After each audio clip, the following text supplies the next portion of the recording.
If you or someone you know has diabetes, you may have built up an extra supply of test strips and lancets. That's where we come in. We'll buy the supplies that you don't need and resell them to those in need to prevent waste. Help us make diabetes management more affordable. Visit us at teststripswithaz.com.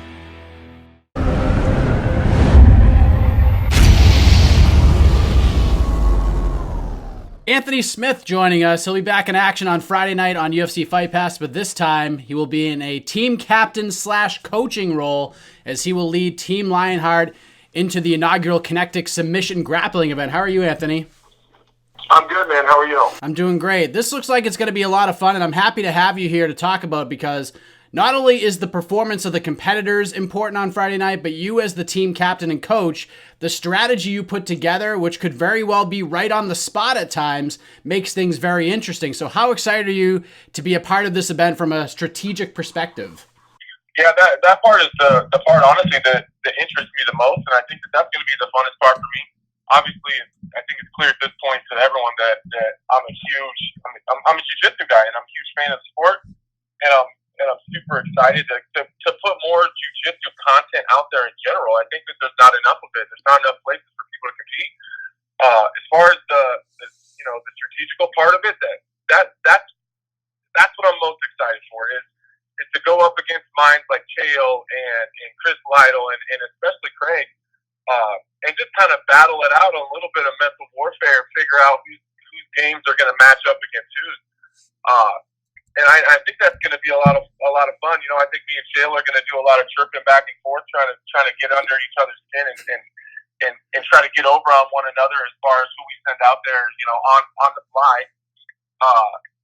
And you know, me and Chael, we always go back and forth, so it'll be a lot of fun, man. I'm really excited. You mentioned the other captains, the other coaches here, and you have put together quite the team with Joe Warren and Scott Morton and Enrico Coco and James Brasco, Brian Sparrow.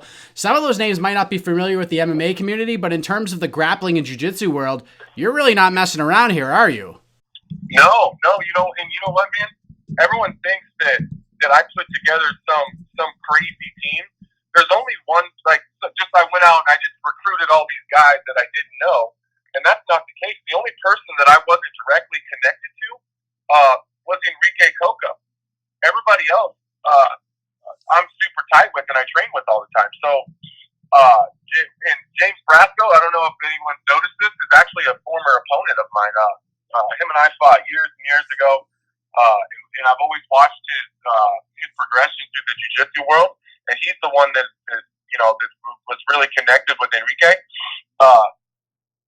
But that dude's a savage. You know what I mean? Coco's, he's not messing around, man. And Brian Sparrow, that dude is one of the greatest jiu-jitsu guys I've ever trained with. Scott Morton's obviously my black belt. He's the one who gave me my black belt. He's the only jiu-jitsu coach that I've ever had.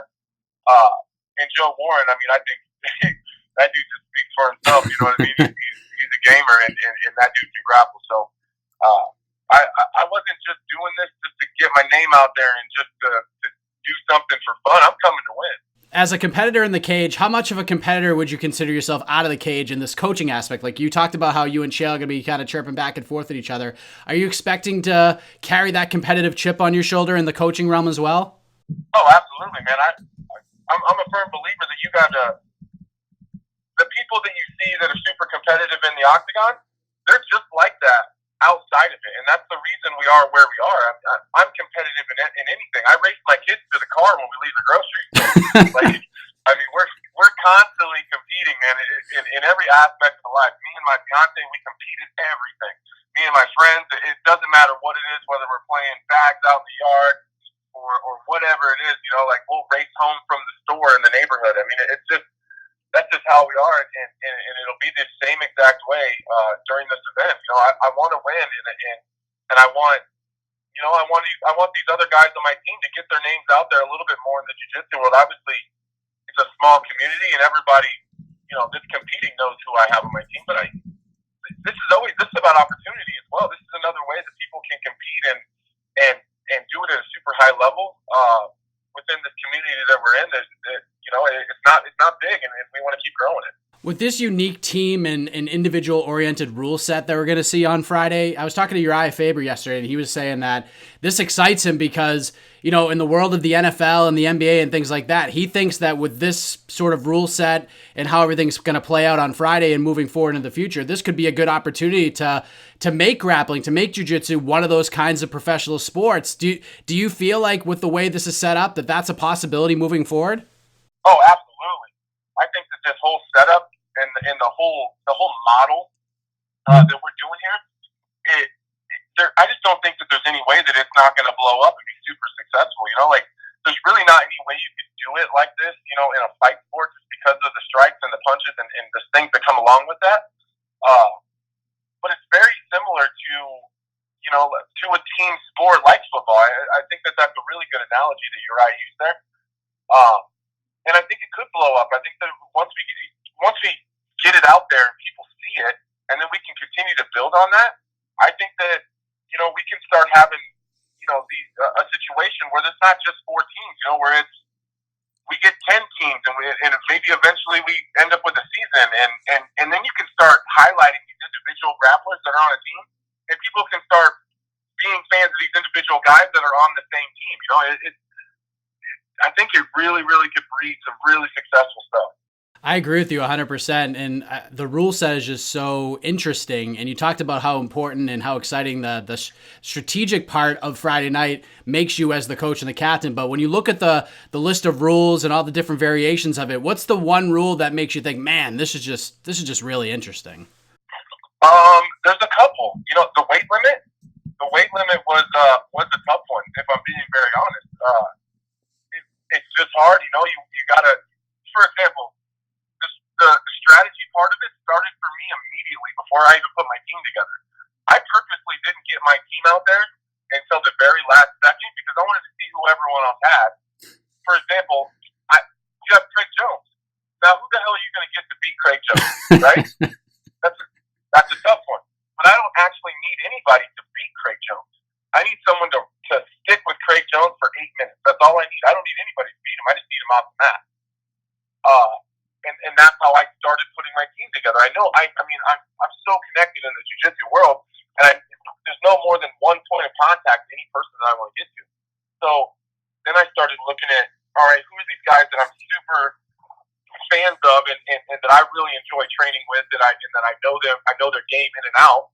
And then I'm going to start looking at everyone else's teams as they start coming out, and I got to match people with those guys that I think have a style that can match up with them, or that can beat that guy, or that can deal with leg locks well, or whatever that may be.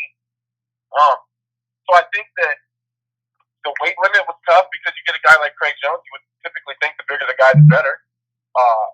But then that's not always the case, I guess. So the weight limit one kind of threw me off a little bit. And I think the 30-second rule on picking your competitor is going to end up being one that's going to be really fun because if 2 guys kind of ride each other out and there's no submission and they both get eliminated, then who has to send their guy out first? I don't think that we've really designated how that's going to work. So what happens, I don't want to send my guy out first. I'd rather see who, Chael or Craig are going to send to the mat first if both of the previous guys were eliminated. How are we going to figure that out? We're just going to argue about it because then you have to have someone on the mat in 30 seconds or you have to have another guy eliminated. It's such an interesting concept. It's going to be fun. It really is. It's going to be a lot of fun. And that's where me and Chael, I got a feeling me and Chael are going to start making side bets. Like who's going to send their guy first. I mean, we'll rock, paper, scissors for it or I don't know. We'll figure it out. I know you want to win this thing on Friday. You want your team to be victorious, but if it doesn't end up that way and you at least just take out Chael's team, is that enough of a silver lining for you? Yeah, that's enough for me. Just to get a W over Chael would be bragging rights for a long time. And like you said, I want to win the entire thing. But since I believe I believe we're competing against Chael's team first,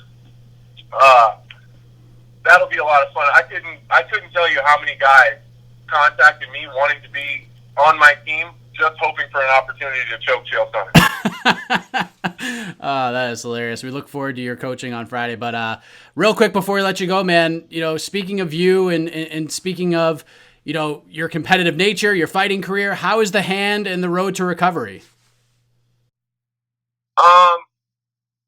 Man, I haven't really spoken about it publicly, but, me and you were tight. You've always been good to me. I actually ended up having another hand surgery about a week and a half ago.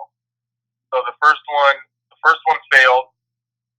So they had to completely restart and do it all over again. They had to remove the previous plate, place a new one. Took bone graft from my leg, so now my leg's messed up. So it's been rough, man. It's been rough, but I'm staying positive. I kind of had to restart my whole recovery process about a week and a half ago, but we're getting through it, man. We're gonna keep moving forward. We're gonna put one foot in front of the other, and I think my timeline is still the same.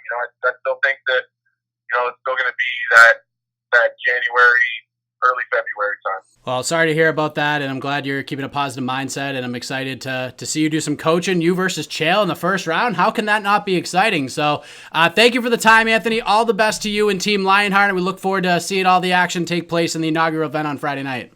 Awesome, man. You guys take care.